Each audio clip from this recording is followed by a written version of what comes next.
വേണം, പൂപ്പട വേണം, പൂവിളി വേണം. പൂണാരം ചാർത്തിയ കന്നി പൂമകൾ വേണം. നിർത്തിക്കേ ബാബു, താളത്തിൽ വായിക്കേ. സാക്കിയ റോഷൻ എന്നോട് ഇങ്ങനെ ചെയ്യാറില്ലല്ലോ. 3 മണിക്കൂർ ജോൺസൺ മാഷിന്റെ പാട്ട് മാത്രമേ ഉള്ളൂ. പാവപ്പെട്ട കുട്ടികൾക്ക് വീൽ ചെയർ കൊടുക്കാനാ. സ്പെഷ്യൽ ഷോയാ, അതാ പെട്ടെന്ന് റിഹേഴ്സൽ വെച്ചത്. എന്റെ മോളുടെ തങ്കത്തോണി നോക്കാൻ പറ്റുമോ ഇല്ലയോ? ഉച്ച കഴിഞ്ഞ് അവൾക്ക് കവർ സോങ്ങിന്റെ ഷൂട്ടുള്ളതാ. ഉല്ലാസേട്ടന്റെ യൂട്യൂബ് ചാനൽ ഒന്ന് സബ്സ്ക്രൈബ് ചെയ്യണേ. മോളെ, ഇതിന്റെ കഴിഞ്ഞ കവർ എത്ര പേര് കണ്ടു? 8K കഴിഞ്ഞു. നിന്റെ പരിപാടി എന്താ? നീ ഇങ്ങനെ പ്രോഗ്രാമിനൊന്നും വരാതെ എത്ര നാളാ? സത്യം പറഞ്ഞ കമ്മിറ്റിക്കാരിപ്പം നീ വേണമെന്ന് നിർബന്ധം പറയാറും. അത് പറയും. 4 ദിവസം ജയിലിൽ കിടന്നാൽ എന്താ, സെലിബ്രിറ്റി ആയില്ലേ? ഇത്തിരി മനസ്സമാധാനം കിട്ടാനാ ഞാൻ ഇങ്ങോട്ട് വന്നു. താൻ പോയി മോളുടെ തങ്കത്തോണി നോക്കൂ. മതി മതി മതി മതി, മൈക്കിങ് തന്നെ. എന്റെ മോള് തങ്കത്തോണി പോയട്ടെ. എന്തൊരു കഷ്ടമാണത്. ഞാൻ ഒറ്റ കീറ് വെച്ചെന്നുണ്ടല്ലോ, ഞാൻ ആളാകെ പെശക. നീ പാടും മോളെ.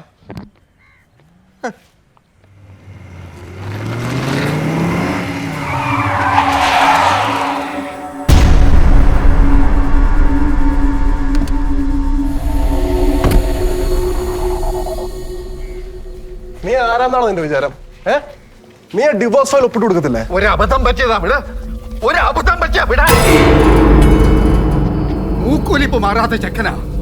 ഷർട്ട് കയറി പിടിച്ചത് അവന് ഒരു അബദ്ധം പറ്റിയതാ. നിന്റെ തല്ലുകൊണ്ട് അവൻ ചത്തുപോകും. വഴക്കിനും വക്കാണത്തിനും ഒക്കെ പോയാൽ അത് നമ്മുടെ കേസിനെ ബാധിക്കും.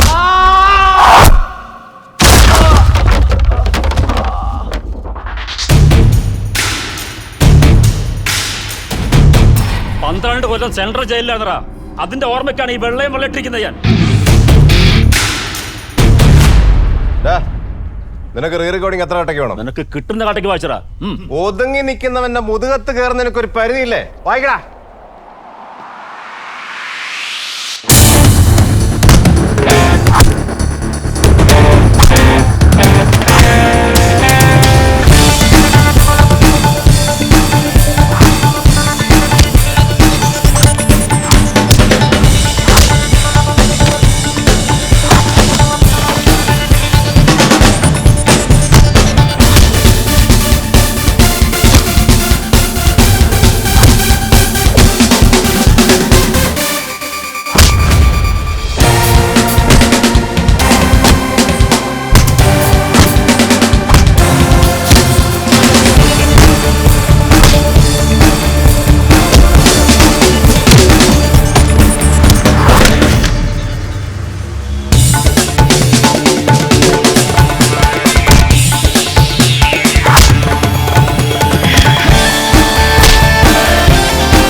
മോളുടെ തങ്കത്തോണി പിന്നെ നോക്കിക്കൊള്ളാം.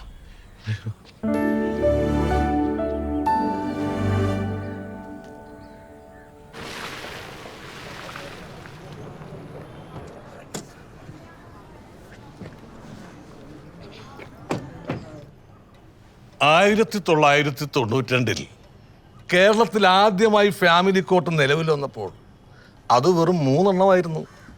ഇന്നത് 28 എണ്ണമാണ്. കുടുംബങ്ങളെ തമ്മിൽ ഭിന്നിപ്പിക്കലല്ല, ഒന്നിപ്പിക്കലാണ് ഇത് തുടങ്ങി എന്റെ പിന്നിലുള്ള ലക്ഷ്യം. ഇതൊക്കെ ചരിത്രമല്ലേ? What's next? അതാ പറയേണ്ടത്. ഒന്നാലോചിച്ച് നോക്കിയേ. പരസ്പര വിശ്വാസവും വിട്ടുവീഴ്ച മനോഭാവവും ഉണ്ടെങ്കിൽ നിങ്ങളുടെ ജീവിതം സുരഭിലമാവില്ലേ? ഈ അടുത്തിടെയല്ലേ നിങ്ങളുടെ കല്യാണം കഴിഞ്ഞത്? ഇത്ര പെട്ടെന്ന് സാന്ദ്ര ഡൈവോഴ്സ് ആവശ്യപ്പെടുമ്പോ സാധാരണ ഇത്തരം കേസുകളിൽ ടു ബി ഫ്രാങ്ക് സാന്ദ്രയെ തൃപ്തിപ്പെടുത്താനായിട്ട് ഉല്ലാസിന് സാധിക്കുന്നില്ലേ? Will you please stop this rubbish? കുറെ നിയമങ്ങളും സ്റ്റെപ്പ് ബൈ സ്റ്റെപ്പ് കുറെ പ്രോസസ്സുകളും. ഒരാൾ ഡിവോഴ്സ് ആവശ്യപ്പെടുമ്പോൾ എത്രയും പെട്ടെന്ന് തരികയല്ലേ വേണ്ടത്? ചോദിക്കുമ്പോൾ അങ്ങോട്ട് എടുത്തു തരേണ്ടത് അവലോസുണ്ടേ അല്ല, മറ്റൊരാളുടെ ജീവിതത്തെ കൂടി ബാധിക്കുന്നതാണ്. എടോ, താൻ ഇവരുമായിട്ട് സംസാരിച്ച് എന്താണെന്ന് വെച്ചാൽ ഒത്തെടുത്തിട്ട് പോവാ.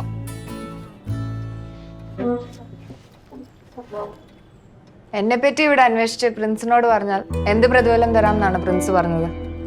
What was the offer? CID പണി ചെയ്തതല്ലേ? പണം ആഗ്രഹിച്ചു വന്നവനല്ല ഞാൻ. സാന്ദ്രയ്ക്ക് ജീവിതത്തിൽ ഉണ്ടാവുന്ന ഗുണം ആഗ്രഹിച്ചു വന്നത്. പ്രിൻസ് എന്റെ കോള് പോലും അറ്റൻഡ് ചെയ്യാതായി. അല്ലെങ്കിൽ ഞാൻ അയാളെ എന്തേലും പറഞ്ഞ് കൺവിൻസ് ചെയ്തേനെ. എന്ന് വെച്ചാൽ അയാൾ അറിഞ്ഞ സത്യങ്ങളെല്ലാം നുണയാണെന്ന് വേറെ നുണ പറയണം, അതല്ലേ ഉദ്ദേശിച്ചത്? സാന്ദ്ര എന്നെക്കാൾ ഒരുപാട് ലേതാ. പറയുന്നത് മനസ്സിലാക്കാനുള്ള ക്ഷമയില്ല, മത്സരിച്ച് ജയിക്കാനുള്ള വാശി എനിക്കുമില്ല. ദേഷ്യം, എന്നോടുള്ള ദേഷ്യം. അതുകൊണ്ടാണ് സാന്ദ്ര ഇങ്ങനെയുള്ള തീരുമാനങ്ങളൊക്കെ എടുക്കുന്നത്. അച്ഛൻ്റെ അടിയേറ്റ് 7 വയസ്സുകാരൻ കുട്ടി മരിച്ചത്, ഒരു നേരത്തെ ആഹാരം മോഷ്ടിച്ചതിന് നാട്ടുകാർ കൈയേറ്റം ചെയ്ത ചെറുപ്പക്കാരൻ മരിച്ചത്, പ്രണയം നിഷേധിച്ചതിന് വിദ്യാർത്ഥി സഹപാഠിയെ തീ കൊളുത്തി കൊന്നത്, ഇതൊക്കെ നമ്മൾ വായിക്കുമ്പോൾ നമ്മൾ വിചാരിക്കും ഈ മനുഷ്യർക്ക് ഇതൊക്കെ എങ്ങനെ ചെയ്യാൻ പറ്റും? പക്ഷേ ആ പ്രവൃത്തി ചെയ്തവരെ ആ സമയത്ത് നിയന്ത്രിക്കുന്ന ഒരു വികാരമുണ്ട്, അത് ദേഷ്യമാണ്. എന്തുകൊണ്ടോ ഉണ്ടായ ഒരു ദേഷ്യം. പക്ഷെ പിന്നീട് ഒരു ജീവിതകാലം മുഴുവൻ നെഞ്ചി നേറി പശ്ചാത്തപിച്ചാലും നഷ്ടപ്പെട്ടൊന്നും തിരിച്ചെടുക്കാൻ പറ്റില്ല, തിരിച്ചെടുക്കാനും പറ്റില്ല. നിയമത്തിന് മുന്നിൽ ഫിലോസഫിക്ക് സ്ഥാനമൊന്നുമില്ല. മ്യൂച്വൽ പെറ്റീഷൻ ഇയാൾ ഒപ്പിട്ടില്ലെങ്കിൽ കോടതി അത് വാങ്ങിച്ചു തരും. 15 ലക്ഷം രൂപയുടെ സെറ്റിൽമെന്റ് ആവശ്യപ്പെട്ട് ഞാൻ വേറൊരു ഹർജി കൊടുത്തിട്ടുണ്ട്. ഡൊമസ്റ്റിക് വയലൻസ് വെച്ചിട്ടില്ലേ? ഉണ്ട്. ആ, സ്വാഭാവികം. മിസ്റ്റർ ഉല്ലാസ്, വിധി സാന്ദ്രക്ക് അനുകൂലമാണെങ്കിൽ ഉല്ലാസിന്റെ സ്ഥാവര ജംഗമ വസ്തുക്കൾ കണ്ടുപിട്ടി അത് ഭാര്യയ്ക്ക് കൊടുക്കാൻ ഇവിടെ നിയമമുണ്ട്. എന്നെ ഇവർക്കൊന്നും ചെയ്യാൻ കഴിയില്ല സാറേ. എൻ്റെ വീടും എൻ്റെ സ്വത്തുക്കളും എൻ്റെ ഭാര്യയുടെ പേരില്ല. അതല്ല സാന്ദ്രയുടെ പേരിലാണോ? പിന്നെ ഞാനല്ല ഇയാളുടെ ഭാര്യ. പിന്നെ എന്തിനാണ് സഹോദരി ഈ സഹോദരന്റെ കയ്യിൽ നിന്ന് ഡൈവോഴ്സ് വാങ്ങുന്നത്? പൈസ തന്നില്ലേ ഇയാളെ പിടിച്ച് ജയിലിലിടാൻ പറ്റില്ലേ? പറ്റും. പക്ഷെ സാമ്പത്തിക കേസായതിന്റെ പേരിൽ ഇയാൾ ജയിലിൽ കിടക്കുന്ന ചെലവ് മുഴുവൻ സാന്ദ്ര വഹിക്കേണ്ടി വരും. സാറേ, എൻ്റെ പേരിലൊന്നും. തന്റെ പേരിലല്ലേ ഈ കേസ് മുഴുവനുള്ളത്? ഇവളാണ് ഉല്ലാസ്. അല്ല, ഇതാണ് ഉല്ലാസ്. നീ അന്ന് ഉല്ലാസ യാത്രയ്ക്ക് പോകുന്ന പറഞ്ഞപ്പോൾ തെറ്റിദ്ധരിച്ചില്ലേ? ഇതാണ്. ഒന്ന് പറഞ്ഞു കൊടുത്തേ സാർ. കൂടുതൽ കള്ളം പറയാൻ നോക്കണ്ട. ഡിവോഴ്സ്. നിങ്ങളുണ്ടായിരുന്നു. കുട്ടിയുടെ കല്യാണത്തിന് വേണ്ടിയാണ് അന്ന് ഞാൻ ഉല്ലാസിന്റെ അടുത്ത് സംസാരിച്ചതെന്ന് ഒന്ന് പറഞ്ഞു മനസ്സിലാക്കി. ഡിവോഴ്സ് എന്ന് പറഞ്ഞ് നിൽക്കുക. അതെ, ഈ പ്ലാൻ ഒന്നും എന്റെ അടുത്ത് നടക്കത്തില്ല. ഡിവോഴ്സ്. ശോഭ, നിങ്ങൾക്കും പണി കിട്ടിയല്ലേ? Same team. അവളെ വിധി നമുക്ക് അനുകൂലമാകാനാണ് സാധ്യത. എപ്പോഴും സാധ്യതയേ ഉള്ളൂ. സാന്ദ്രയ്ക്ക് ഡൈവോഴ്സ് കിട്ടിയ സ്ഥിതിക്ക് ഇനി അവർക്കൊന്നും പറയാനില്ലല്ലോ, നമ്മൾ ജയിക്കും. അഥവാ ഉല്ലാസ് മ്യൂച്വൽ ഡിവോഴ്സ് തന്നില്ലായിരുന്നെങ്കിൽ അവനോടൊപ്പം ജീവിക്കുന്നത് സാന്ദ്രയുടെ ജീവന് തന്നെ ആപത്താണെന്ന് ഞാൻ കോടതി തെളിയിച്ചേനെ. Then court will definitely grant you the degree of divorce. അതവനറിയാം. വരാന്തയിൽ വെക്കുമ്പോൾ മുടിഞ്ഞതുള്ള അകത്ത് കയറുമ്പോൾ നാക്കുളുക്കും. Do we have any hope? Definitely. പുതിയ വനിതാ ജഡ്ജ് ആളിത്തിരി സ്ത്രീപക്ഷമാണ്. ഇതുവരെ ഒരാണിനും അനുകൂലമായിട്ട് വിധിച്ചിട്ടില്ല. അവൻ പെടും.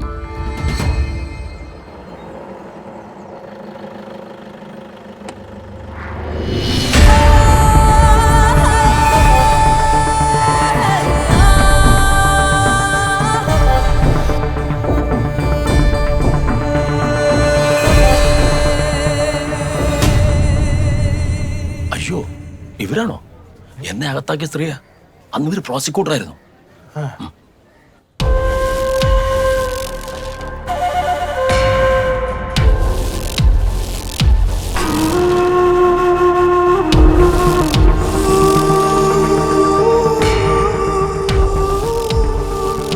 പ്രോസിക്യൂഷനും പ്രതിഭാഗവും ഹാജരാക്കിയ തെളിവുകളും സാക്ഷിമൊഴികളും പരിശോധിച്ചതിന്റെയും അഭിഭാഷകരുടെ വാദമുഖങ്ങൾ പരിഗണിച്ചതിന്റെയും അടിസ്ഥാനത്തിൽ പ്രതി ഉല്ലാസ് കുറ്റം ചെയ്തതായി തെളിയിക്കുന്നതിൽ പ്രോസിക്യൂഷൻ പരാജയപ്പെട്ടതായി ഈ കോടതി കണ്ടെത്തിയിരിക്കുന്നു.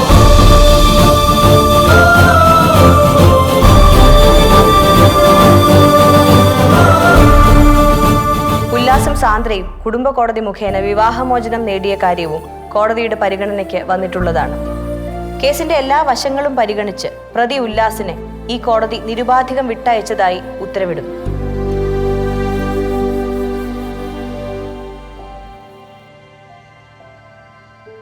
കോടതിയുടെ ശ്രദ്ധയിൽപ്പെട്ട മറ്റൊരു കാര്യം കൂടി അവസരത്തിൽ പറയുകയാണ്. നമ്മുടെ നിയമങ്ങൾ സ്ത്രീകളുടെ അവകാശങ്ങൾക്ക് ഉയർന്ന മൂല്യം കൽപ്പിക്കുന്നവയാണ്. വ്യക്തിവിദ്വേഷങ്ങൾ തീർക്കാൻ ഇത്തരം ആനുകൂല്യങ്ങൾ ദുരുപയോഗം ചെയ്യുന്നത് നിയമപരിരക്ഷയ്ക്ക് യഥാർത്ഥത്തിൽ അർഹരായ സ്ത്രീകളെ കൂടെ സംശയത്തിന്റെ നിഴലിലാക്കാൻ കാരണമാവുകയും ചെയ്യും.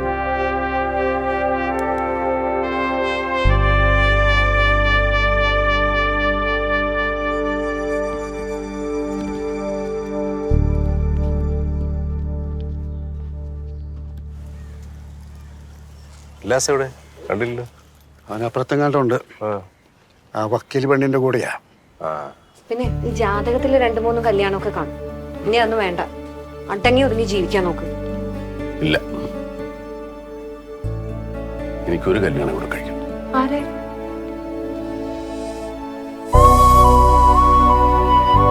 എന്റെ മിനിയെ. നീ അവൾ എന്റെ ഭാര്യയിലെന്നാരും പറയരുത്. അതെ, അപ്പോഴും 2 കല്യാണമല്ലേ ആയുള്ളൂ. ഇനി ഒരെണ്ണം കൂടെ ബാക്കിയുണ്ട്. അതിന്റെ കാര്യമാണ് ഞാൻ ചോദിച്ചത്. എന്നാൽ ഇനി അങ്ങനെ ഒരു കല്യാണം ബാക്കിയില്ല. എന്റെ ആദ്യ ഭാര്യയെ നിങ്ങൾ വിചാരിച്ചിരുന്ന മിനി എന്റെ രണ്ടാമത്തെ ഭാര്യയും, എന്റെ രണ്ടാമത്തെ ഭാര്യയെ നിങ്ങൾ വിചാരിച്ച സാന്ദ്ര എന്റെ മൂന്നാമത്തെ ഭാര്യയാണ്. ഇത് രണ്ടിനും മുമ്പ് ഞാൻ വേറൊരു കല്യാണം കഴിച്ചത്. ആരെ?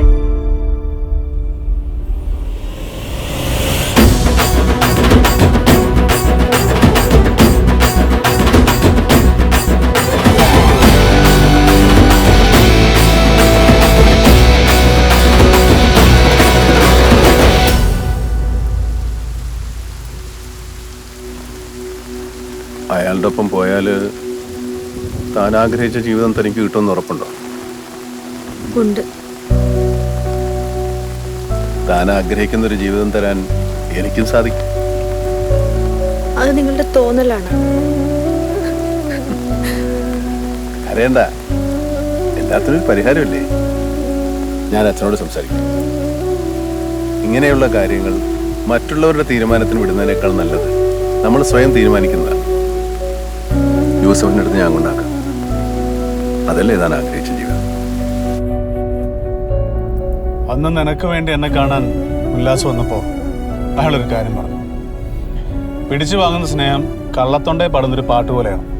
രണ്ടിനും ആയുസുണ്ടാവില്ല. കെട്ടിക്കൊണ്ടുവന്ന പെണ്ണ് എനിക്ക് വേണ്ടത് നിങ്ങളെയല്ല, ഞാൻ ആഗ്രഹിക്കുന്ന മറ്റൊരു പുരുഷനെയാണെന്ന് മുഖത്ത് നോക്കി പറയുമ്പോൾ മിനിമം ഒരു അടിയെങ്കിലും നിനക്ക് തരേണ്ടതാണ്. പക്ഷെ അയാളത് ചെയ്തില്ല. പകരം എന്നെ കാണാൻ വന്നു. എൻ്റെ അടുത്ത് നിന്നെ എത്തിക്കാൻ അയാൾ കാണിച്ച അതേ മനസ്സ് തന്നെയായിരിക്കും സാന്ദ്രയുടെ കാര്യത്തിലും കാണിച്ചത്. ഉല്ലാസിനെ നമുക്കറിഞ്ഞൂടെ? അയാളുടെ മുന്നിൽ ചെന്നൊരു പെണ്ണ് കറിഞ്ഞാൽ അതിന് എന്ത് സംഭവിച്ചാലും അയാൾ അവരുടെ കൂടെ തന്നെ.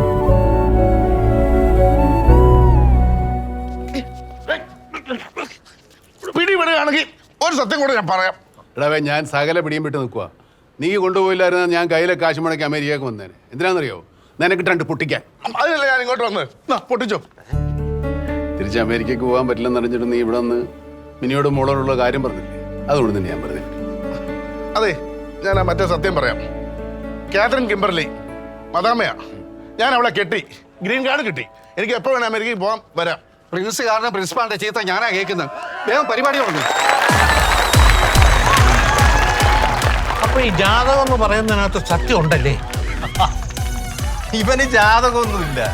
ഈ ഉല്ലാസും മിനിയുമായിട്ടുള്ള പ്രേമം കൊടുമ്പിരി കൊണ്ട് നിൽക്കുന്ന കാലത്ത് മിനിയുടെ അച്ഛൻ ഉല്ലാസിന്റെ ജാതകം വേണമെന്ന് പറഞ്ഞപ്പോ എന്റെ ജാതകം തിരുത്തിക്കൊണ്ട് കൊടുത്തതല്ലേ?